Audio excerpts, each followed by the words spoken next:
The Wife of Manoah to Her Husband by John Greenleaf. Whittier. Against the sunset's glowing wall the city towers rise black and tall, where Zorah, on its rocky height, stands like an armed man in the light.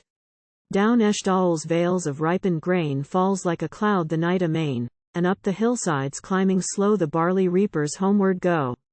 Look, dearest, how our fair child's head the sunset light hath hallowed, where at this olive's foot he lies, uplooking to the tranquil skies. Oh, while beneath the fervent heat thy sickle swept the bearded wheat, I've watched, with mingled joy and dread, our child upon his grassy bed.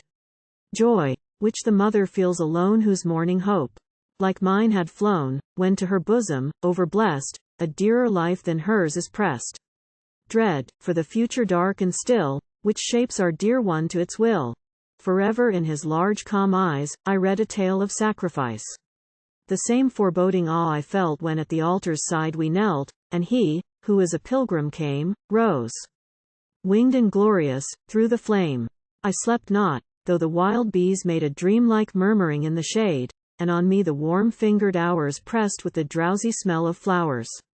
Before me, in a vision, rose the hosts of Israel's scornful foes, rank over rank, helm, shield, and spear, glittered in noon's hot atmosphere.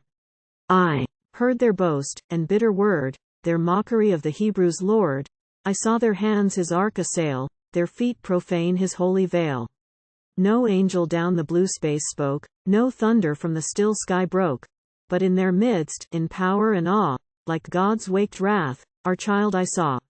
A child no more, harsh-browed and strong, he towered a giant in the throng, and down his shoulders, broad and bare, swept the black terror of his hair.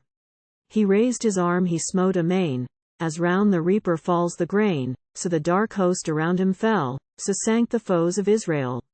Again I looked. In sunlight shone the towers and domes of Ascalon.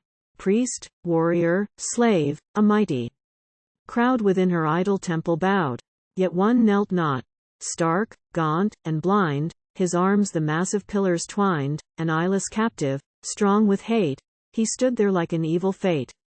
The red shrine smoked, the trumpets pealed, he stooped, the giant columns reeled tower and fane, sank arch and wall, and the thick dust cloud closed o'er all. Above the shriek, the crash, the groan of the fallen pride of Ascalon, I heard, sheer down the echoing sky, a voice as of an angel cry, the voice of him, who at our side sat through the golden eventide, of him who, on thy altar's blaze, rose fire-winged, with his song of praise.